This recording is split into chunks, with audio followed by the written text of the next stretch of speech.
পথ দেখে পথ দেখায় এই স্লোগানকে সামনে রেখে ভিওডি বাংলার আয়োজিত অনুষ্ঠান রাজকথনে আপনাদের স্বাগত জানাচ্ছি। আমি জামিল হোসেন। বরাবরের মতো বেশ কিছু সমসাময়িক বিষয় নিয়ে আজকে আমরা আলোচনা করব। আজকে আমাদের অতিথি হিসেবে রয়েছেন খুলনা জেলা বিএনপির আহ্বায়ক মনিরুজ্জামান মন্টু। ভিওডি বাংলার রাজকথনে আপনাকে স্বাগতম। ধন্যবাদ আপনাদের। কেমন আছেন? আলহামদুলিল্লাহ, ভালো।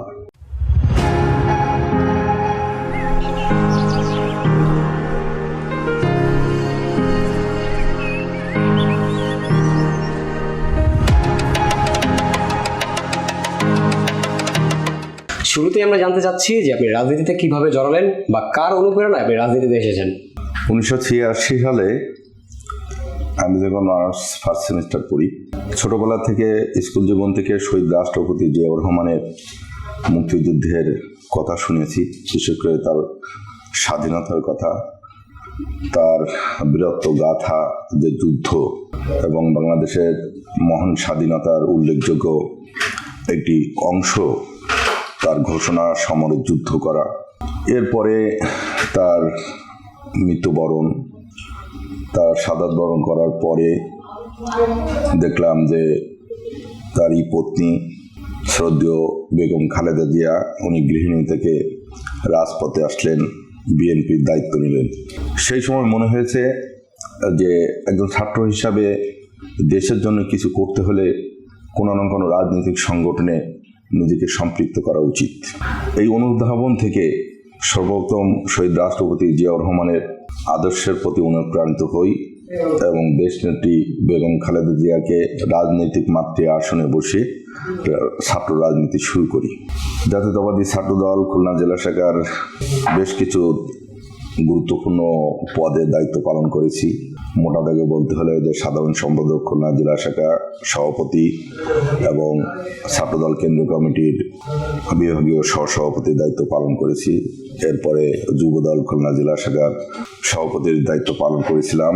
জেলা বিএনপির ভাইস প্রেসিডেন্ট ছিলাম 2 টার্ম। এরপরে জেলা বিএনপির আহ্বায়ক। আমি একজন সচেতন নাগরিক হিসাবে মনে করি যে বাংলাদেশ জাতীয়তাবাদী দলই হচ্ছে, এই দলের মধ্যে যেমন আদর্শিক দিকটা রয়েছে, এই দলের নেতৃত্বে রয়েছেন জিয়া পরিবারের সদস্যরা, যারা আপোষহীন এবং দেশপ্রেমিকতার দিক থেকে 100% খাঁটি। সঙ্গত কারণেই আমরণ এই দলটির একজন সমর্থক অথবা সদস্য হিসাবেই থাকতে চাই। রাজনীতি কেন করছেন, উদ্দেশ্যটা কি? আমি সেটা অনেকটা উত্তর দিয়ে দিছি যে রাজনীতি কেন করি, যে আমি এদেশের নাগরিক। এই দেশবাসীর জন্য এবং দেশের জন্য একজন নাগরিক হিসাবে কিছু করণীয় থাকে। সেই করণীয় কর্মকাণ্ড সম্পন্ন করতে হলে রাজনীতির বাইরে থেকে এর করার সুযোগ খুবই কম, বরং রাজনীতির ভিতরে থাকলে মানুষের কল্যাণের জন্য, দেশের কল্যাণের জন্য কর্মকাণ্ড করার সুযোগটা বেশি। সঙ্গত কারণেই নিজের কাছে মনে হয়েছে যে রাজনৈতিক দলের সঙ্গেই সম্পৃক্ত থাকি। আগামী দিনের রাজনীতি কেমন হওয়া দরকার, আপনার মন্তব্যটা কি? আগামী দিনের রাজনীতি কেমন হওয়া দরকার এ ব্যাপারে আমার দলের ভারপ্রাপ্ত চেয়ারম্যান মহোদয় স্পষ্টভাবে বক্তব্য প্রদান করেছেন। আপনারা দেখেছেন যে 5ই আগস্টের পরে ওনার বক্তব্য নেতাকর্মীদের উদ্দেশ্যে এবং জাতির উদ্দেশ্যে, উনি বৈষম্যহীন, নিরাপদ, উন্নত বাংলাদেশ দেখতে চান। আমরা তার অনুসারী হিসাবে, কর্মী হিসাবে আমরাও সেটা চাই। আমরা চাই যে আমাদের দেশটা টেবিলে আলোচনার মাধ্যমে স্বাধীন হয় নাই, মহান মুক্তিযুদ্ধের মাধ্যমে স্বাধীন হয়েছে। আমাদের অগ্রজ যারা আমরা রক্তের বিনিময়ে, জীবনের বিনিময়ে আমাদের স্বাধীন ভূখণ্ড দিয়েছেন, যারা এই মুক্তিযুদ্ধে অংশগ্রহণ করেছিলেন, তাদের ভিতরে আকাঙ্ক্ষা ছিল, যেটাকে মুক্তিযুদ্ধের চেতনা বলা হয়। আকাঙ্ক্ষাটা এমন ছিল যে আমরা যেমন একটা স্বাধীন ভূখণ্ড পাবো, অন্যদিকে আমরা এই ভূখণ্ডে থাকবে গণতন্ত্র, এই ভূখণ্ডে থাকবে সাম্য, এই ভূখণ্ডে থাকবে সামাজিক মর্যাদা, ন্যায় বিচার, আইনি শাসন, অন্যান্য। কিন্তু আমরা দেখছি যে আওয়ামী লীগ যখনই ক্ষমতায় আসে তখনই সর্বপ্রথম মুক্তিযুদ্ধের চেতনার কথা তারাই বেশি বলে, এবং ফেরিওয়ালা বললেও একটু বাড়িয়ে বলা হয় না। অথচ প্রতিবার তারাই মুক্তিযুদ্ধের চেতনাকে ধ্বংস করেছে। যেমন 75 সালের 25শে জানুয়ারি তারা গণতন্ত্রকে হত্যা করে বাকশাল নামক একদলীয় শাসন ব্যবস্থা কায়েম করেছিল এবং সংসদের 13 মিনিটের আলোচনায় এটা তারা অনুমোদন নিয়েছিল। এর পরবর্তী গত 1.5 যুগ আপনারা দেখেছেন যে মানুষের গণতন্ত্রের একটা মৌলিক বিষয় হচ্ছে জনগণ স্বইচ্ছায় তার ভোটাধিকার প্রয়োগ করতে পারবে। এরা ভোটাধিকার হরণ করলো, বাক স্বাধীনতা হরণ করলো। আমাদের দেশে যেসব মিডিয়া কর্মরত আছেন, আমাদের সম্মানিত ভাইরা, সাংবাদিক ভাইরা, এরা মন খুলে সত্য কথা বলতে পারে নাই গত 1.5 যুগ। এটাই হচ্ছে সত্য ইতিহাস। অর্থাৎ তারা বাক স্বাধীনতাকে রুদ্ধ করলো, গণতন্ত্রকে হত্যা করলো এবং এই যে ভোটাধিকার প্রয়োগ, এই যে নতুনত্ব বাংলাদেশের মানুষ দেখলো যে দিনের ভোট রাতে হচ্ছে, কোনো সময় ড্যামি ভোট হচ্ছে, কোনো সময় বিনা প্রতিদ্বন্দ্বিতায় জিতছে এবং কয়েকটা জেনারেশন এই যে ভোট দিতে পারে নাই তাদের মধ্যেও তো একটা ক্ষোভ দানা বেঁধেছিল, যার বহিঃপ্রকাশ কিন্তু জুলাই বিপ্লবে অনেকটা ঘটেছে। আমরা মনে করি যে আগামী দিনে বাংলাদেশের রাজনীতি হবে অবশ্যই গণতান্ত্রিক। এখানে প্রতিটা রাজনৈতিক সহাবস্থান থাকবে গণতান্ত্রিক রাজনৈতিক দলের কথা আমি বলছি, ফ্যাসিস্ট আওয়ামী লীগের মতো দলের কথা নয়।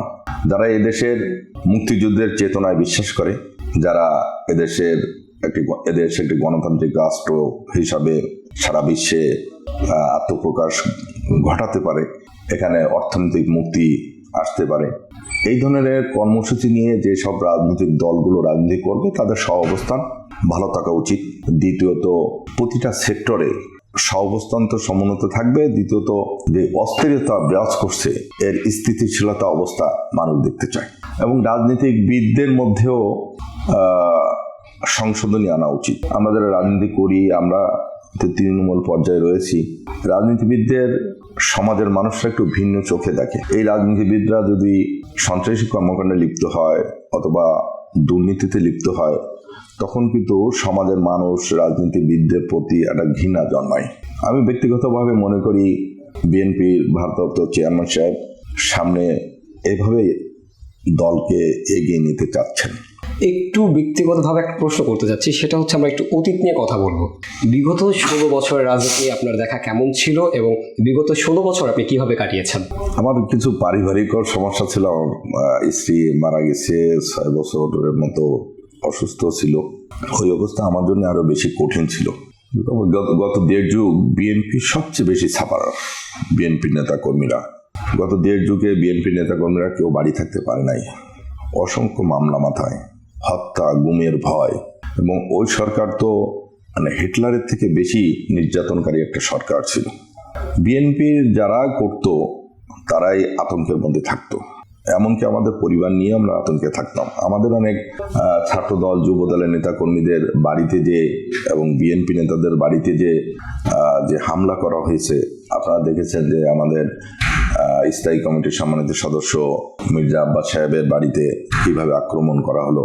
প্রত্যন্ত অঞ্চলে আমাদের অঙ্গ সংগঠনের অনেক নেতাকর্মীর বাড়িতে যে তাদের পরিবারের সঙ্গে অত্যন্ত দুর্ব্যবহার করা হয়েছে, নির্মম ব্যবহার করা হয়েছে, এটা ইতিহাসে কালো অধ্যায় হিসাবে থাকবে গত 1.5 যুগের আওয়ামী লীগের শাসনামল। আগামীর বাংলাদেশ কেমন দেখতে চাচ্ছেন? আগামীর বাংলাদেশ দেখতে চাই বৈষম্যহীন, নিরাপদ, উন্নত বাংলাদেশ।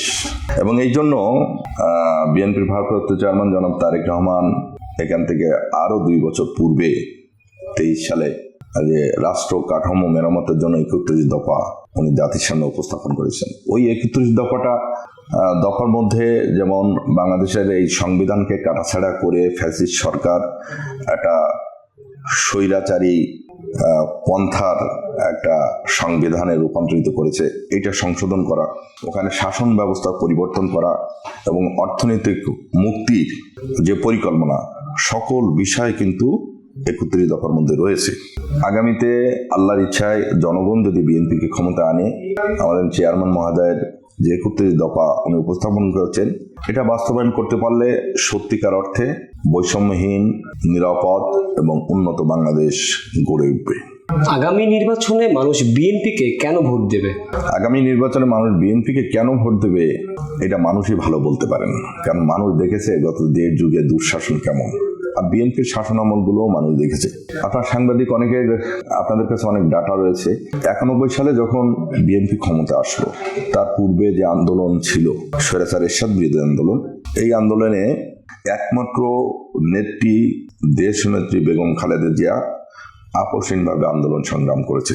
অন্যান্য দল, বিশেষ করে আওয়ামী লীগ এবং জামাত ইসলাম, এরা কিন্তু 86 নির্বাচনে অংশগ্রহণ করেছিল। অর্থাৎ মাঝে মাঝে তারা আতাতের খপ্পরে পড়েছিল। সেখান থেকে আপসহীন নেত্রী হিসাবে বাংলাদেশের মানুষ তাকে আখ্যা দিয়েছেন।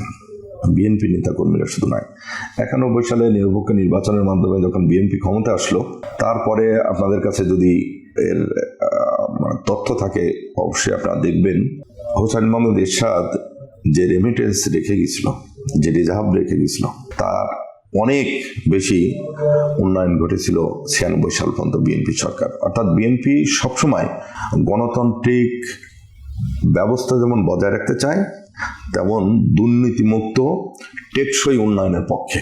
96 থেকে 2001 সাল যে রিজার্ভ বিএনপি রেখে আসছিল, সেটা 1 সালে যখন ক্ষমতা ছাড়ে আওয়ামী লীগ, ওই রিজার্ভ কিন্তু অনেক কম ছিল। 2001 সালের পরে আবার রিজার্ভ বেড়েছে।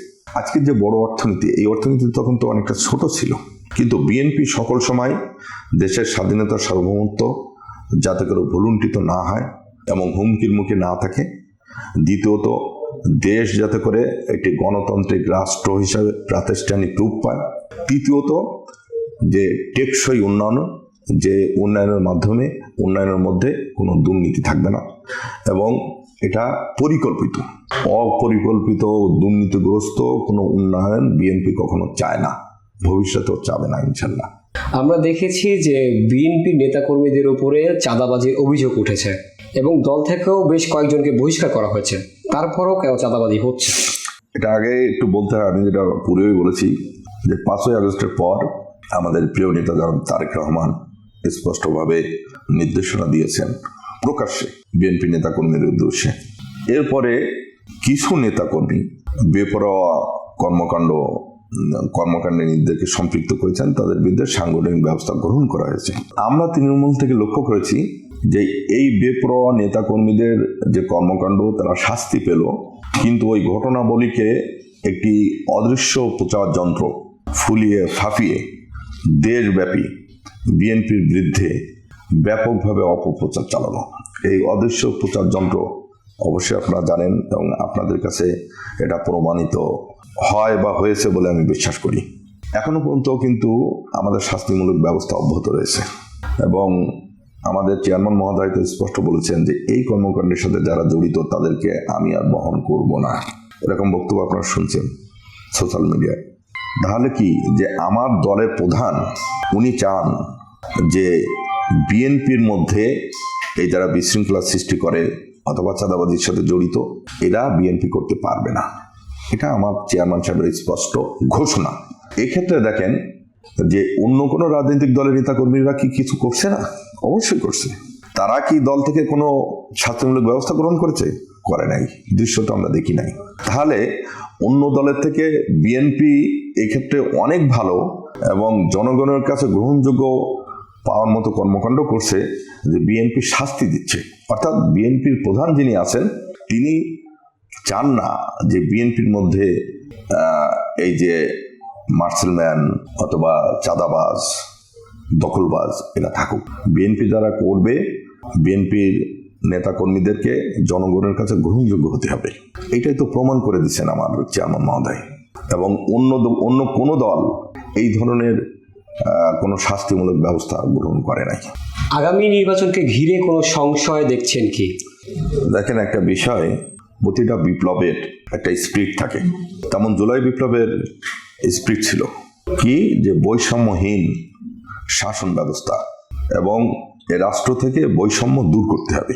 এক পর্যায়ে যে কি হলো যে ওই সরকার যখন নিজেরা অনার থাকলো এবং ভুল পথে রাষ্ট্রযন্ত্রকে ধাবিত করায় গণহত্যার দিকে এগিয়ে চলল, এমন একটি পরিস্থিতিতে বাংলাদেশের সর্বস্তরের মানুষ, রাজনৈতিক দল তো রয়েছে, বিএনপি তো 17 বছর আন্দোলন করে এবং এই আন্দোলনেও তো বিএনপি, তার ছাত্র সংগঠন, জাতীয়তাবাদী ছাত্র দল, যুব দল, স্বেচ্ছাসেবক দল সহ সবাই ছিল।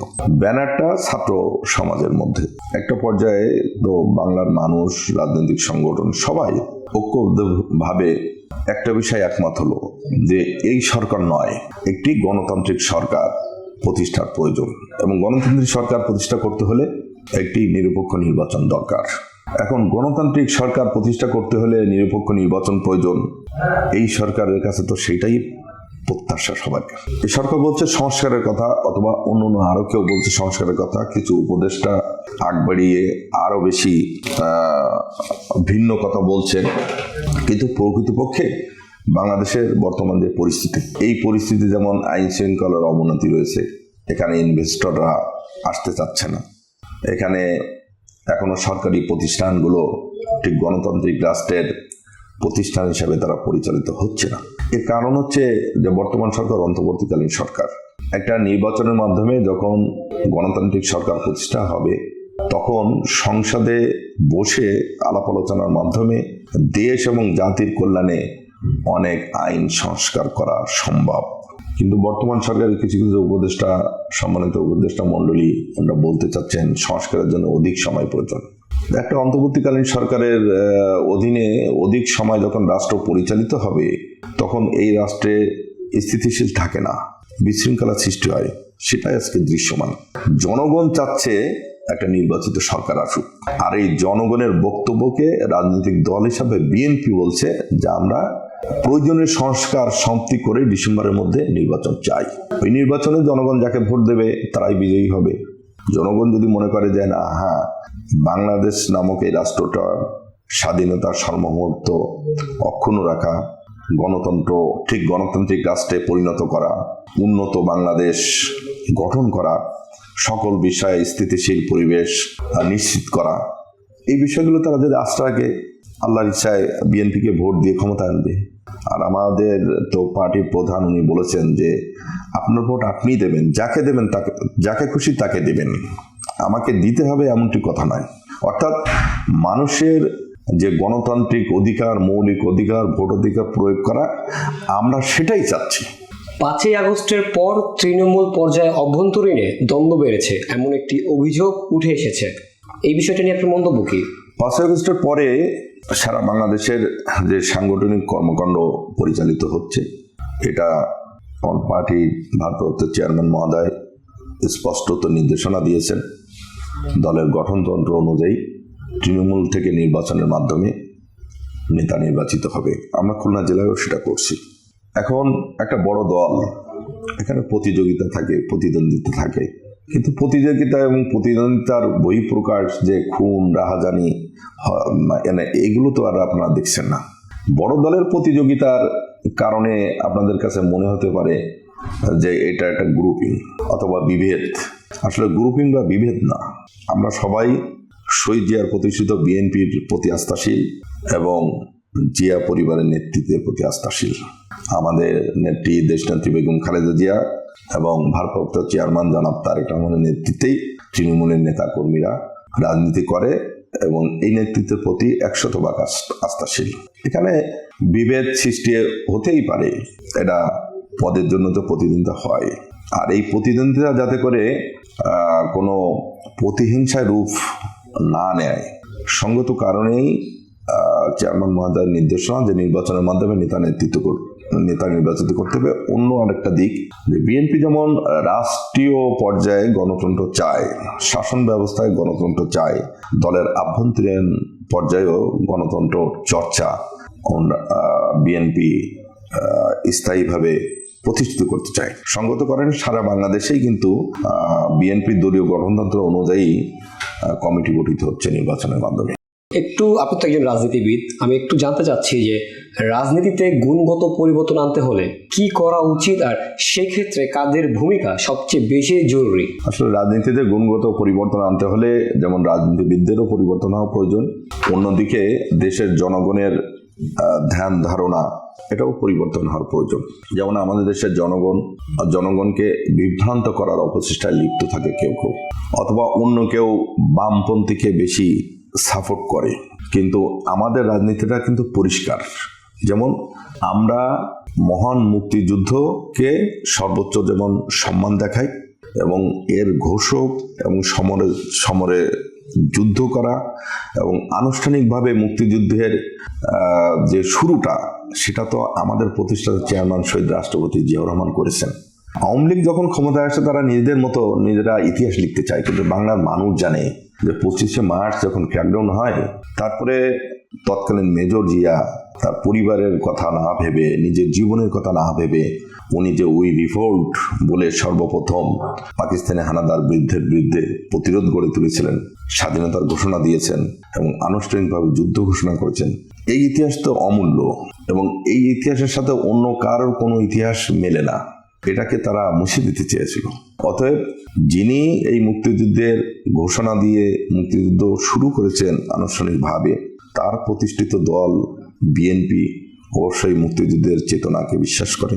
দ্বিতীয়ত, শহীদ রাষ্ট্রপতি জিয়া রহমান যখন বিএনপি নামক দল গঠন করেছিলেন, উনি একটি গণতান্ত্রিক এবং আধুনিক শাসন ব্যবস্থার সঙ্গে সমন্বিত রেখেই এই দল উনি গঠন করেছিলেন। বর্তমান ভারপ্রাপ্ত চেয়ারম্যান মহোদয় সেদিকেই অগ্রসর হচ্ছেন। রাজনীতির গুণগত পরিবর্তন, এই গুণগত পরিবর্তন হতে রাজনীতিবিদদের জনগণ কি চায়, রাজনীতিবিদদের সকল আচার আচরণ ব্যবহার যেন সেরকমই হয়। এটা হচ্ছে এক কথায় বললাম। আমরা দেখেছি যে একটা গণঅভ্যুত্থান গিয়েছে 5ই আগস্টে বৈষম্য বিরোধী এবং কোটা বিরোধী আন্দোলনে খুলনা জেলা বিএনপির ভূমিকা কি ছিল? আমি তখন এই পদে ছিলাম সদস্য, তবে সার্বিক বিষয়ে খুলনা জেলা এবং মহানগরী বিএনপি অত্যন্ত বলিষ্ঠ ভূমিকা ছিল এবং আমাদের অঙ্গ সহযোগী সংগঠনের অত্যন্ত বলিষ্ঠ ভূমিকা থাকার কারণেই সারা বাংলাদেশের 5ই আগস্ট বিপ্লবের ফলাফল এসেছিল। আমরা সেই ফলাফল কিন্তু 3 আগস্ট থেকে পেয়েছিলাম। 3 আগস্ট থেকে আমরা খুলনাকে স্বৈরাচার মুক্ত করেছিলাম, ফ্যাসিস্ট মুক্ত করেছিলাম। তো এখানে বিএনপি সবচেয়ে বড় রাজনৈতিক সংগঠন, বিএনপির যদি ভূমিকা না থাকে তাহলে এটা কি করে সম্ভব? সংক্ষিপ্ত উত্তর, আগামী নির্বাচনে যদি বিএনপি ক্ষমতায় আসে, খুলনাবাসীর জন্য আপনারা কি কি পদক্ষেপ গ্রহণ করবেন এবং খুলনাবাসীকে কি কি সেবা প্রদান করবেন? খুলনা গত 1.5 যুগ হয়তো কিছু রাস্তাঘাট করেছে, যে অবকাঠামোগুলো প্রচণ্ডভাবে দুর্নীতিগ্রস্ত ছিল। আমরা যেমন খুলনা শহর একটি পরিকল্পিত শহর বা পরিকল্পিত নগরী হিসাবে গড়ে তোলার জন্য যা যা প্রয়োজন, আমরা সেটা বিএনপি ক্ষমতায় গেলে আমরা সরকারের কাছে সেই আবেদনটা জানাবো। খুলনা একসময় শিল্প নগরী হিসাবে পরিচিত ছিল, খুলনা খালিশপুর দৌলতপুর অঞ্চল, এখন মৃত্যুপুরী। সেখানে আমাদের দলের ছাত্র বিষয়ক সম্পাদক জনাব রকিবুল ইসলাম বকুল, উনি গত 1.5 যুগ অসহায় মানুষের পাশে দাঁড়িয়েছে।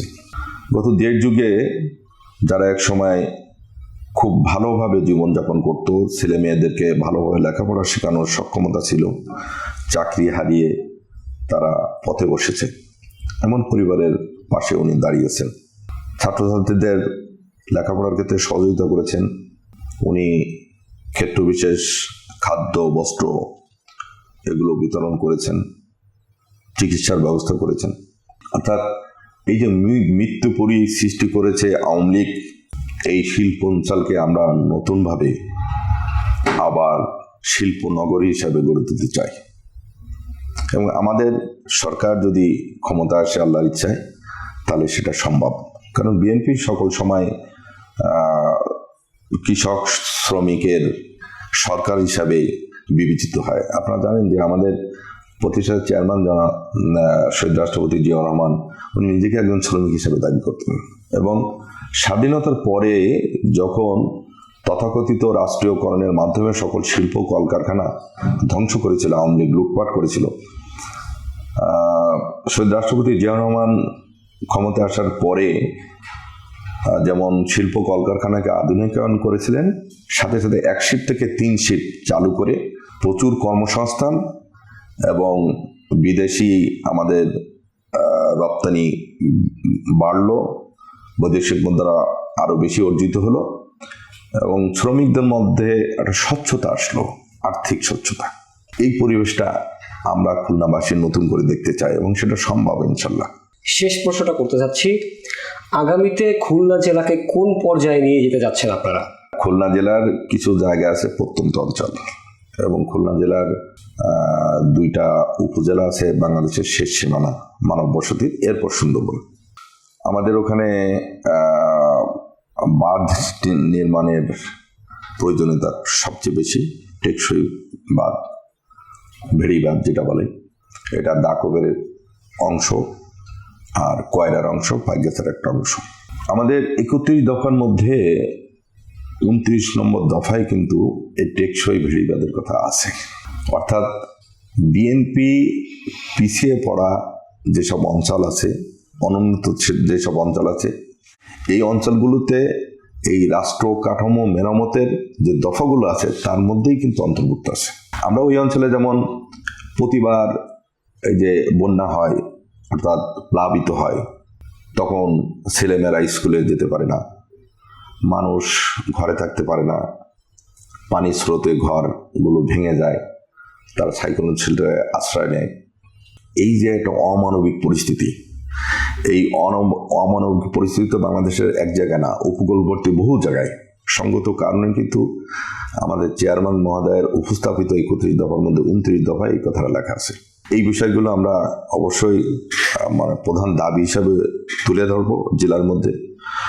দ্বিতীয়ত, অবকাঠামো যেগুলো রয়েছে, যে অবকাঠামোয় যে চুরি হয়েছে, যে দুর্নীতি হয়েছে, সেই কারণে যে অবকাঠামোর যে ধরনের অর্থ বরাদ্দ ছিল তার কাজ হয়েছে 20%, 80% লোপাট হয়েছে। এই ধরনের অবকাঠামোর উন্নয়ন ঘটাতে হবে, স্কুল কলেজের উন্নয়ন ঘটাতে হবে। আর আমাদের খুলনা অঞ্চলের মেজরিটি উপজেলাগুলো সুপেয় খাবার পানির অভাব রয়েছে। আমরা এই সুপেয় খাবারের পানির ব্যবস্থা করব, মানে চাইব, এবং সুচিকিৎসারও আমাদের অভাব রয়েছে। জেলা শহরে আসতে হলে হয়তো কয়রার প্রত্যন্ত অঞ্চল থেকে 4-5 ঘন্টার সময় লাগে। ওখানে উপজেলার যে স্বাস্থ্য কমপ্লেক্স, এটাকে যদি উন্নয়ন ঘটানো দেয় তাহলে ওই লোককে আর খুলনা শহরে আসা লাগে না। এরকম প্রতিটা উপজেলায়, আমাদের 9টা উপজেলা, 2টো পৌরসভা, 68টা ইউনিয়ন, 630+ ওয়ার্ড, এই নিয়ে হচ্ছে খুলনা জেলা। আমাদের এই যে টেকসই ভেড়িবাঁধ, আমাদের শিক্ষার উন্নয়ন ঘটানো, স্বাস্থ্যের উন্নয়ন ঘটানো, সুপেয় পানির ব্যবস্থা। আর আরেকটা বিষয় আছে যে অপরিকল্পিতভাবে যে চিংড়ি ঘের করা হয়, এর কারণে পরিবেশ যেমন নষ্ট হচ্ছে, অন্যদিকে প্রান্তিক চাষি যারা তারাও ক্ষতিগ্রস্ত হচ্ছে। এই অপরিকল্পিত চিংড়ি চাষের জন্য লবণ পানি উঠিয়ে যে জমি নষ্ট হওয়া, এর একটা মানে পরিকল্পিত সিদ্ধান্ত গ্রহণ করা উচিত যে কোন পরিবেশে লবণ পানি উঠিয়ে চিংড়ি চাষ করা যাবে, অর্থাৎ ভূমিকে রক্ষা করা। আরেকটা বিষয়, আমি আমার চেয়ারম্যান মহোদয়ের কাছে একটা কর্মশালায় প্রশ্ন করেছিলাম যে আমার ওই অঞ্চলের জন্ম, ছোটবেলা থেকে দেখছি এই যে ভেড়িবাঁধের ব্যাপারে। আর ওখানে আমাদের চিংড়ি চাষের এই যে এখন লক্ষ লক্ষ চিংড়ি চাষিরা ক্ষতিগ্রস্ত হয়েছে মারাত্মকভাবে। ভেড়িবাঁধের ব্যাপারে উনি বলছিলেন যে আমরা অবশ্যই টেকসই ভেড়িবাঁধের ব্যাপারে পদক্ষেপ গ্রহণ করব, যেটা আমাদের 31 দফায় আছে। চিংড়ির ব্যাপারে আমার একটা প্রস্তাব ছিল ওনার কাছে যে ভিনামি নামে একটা নতুন প্রজন্ম, বিশ্বের অনেক রাষ্ট্রে এটা সফল হয়েছে, এমনকি পাইলট প্রজেক্ট হিসেবে বাংলাদেশে সফল হয়েছে। এটা যদি সরকারিভাবে সহযোগিতা করা যায় তাহলে চিংড়ি চাষেও প্রচুর বৈদেশিক মুদ্রা অর্জিত হয়। এখানে বলা যায় যে যেমন গার্মেন্ট সেক্টরে আমরা যে বৈদেশিক মুদ্রা পাই, এর একটা বড় অংশ আবার আমাদেরকে আমদানি করতে হয়। কিন্তু অধিক হারে চিংড়ি যদি আমরা রপ্তানি করতে পারি, যে বৈদেশিক মুদ্রাটা আসে তার বিপরীতে আমাদের আমদানি খরচ কিন্তু খুবই কম। শুধুমাত্র ফিশ প্রসেসিং ফ্যাক্টরি যেগুলো আছে তার আনুষঙ্গিক যন্ত্রপাতি, এটাই, আর সব তো আমাদের দেশের প্রোডাক্ট। অর্থাৎ এই বিষয়টা আমাদেরকে লক্ষ্য রাখতে হবে, যেটা খুলনা জেলার মধ্যে প্রায় সকল উপজেলায় রয়েছে। অর্থাৎ সার্বিকভাবে উন্নয়ন রাষ্ট্রের একটা বিভাগীয় জেলা যেমন হওয়া উচিত, আমরা আগামীতে আল্লাহ ইচ্ছায় বিএনপি ক্ষমতা আসলে সেই দাবিগুলো আমাদের দলীয় সরকারের কাছে চাইব। এতক্ষণ আমাদেরকে সময় দেওয়ার জন্য ভিডিওর পক্ষ থেকে আপনাকে অসংখ্য ধন্যবাদ। ভিডিওটি বাংলা চ্যানেলকে ধন্যবাদ, আপনাকেও ধন্যবাদ। এতক্ষণ সময় নিয়ে আমাদের অনুষ্ঠানটি দেখার জন্য আপনাদেরকেও ধন্যবাদ। দেখা হবে পরবর্তী কোনো পর্বে নতুন কোনো অতিথির সাথে। সেই পর্যন্ত ভালো থাকুন, সুস্থ থাকুন, ভিওডি বাংলার সঙ্গেই থাকুন।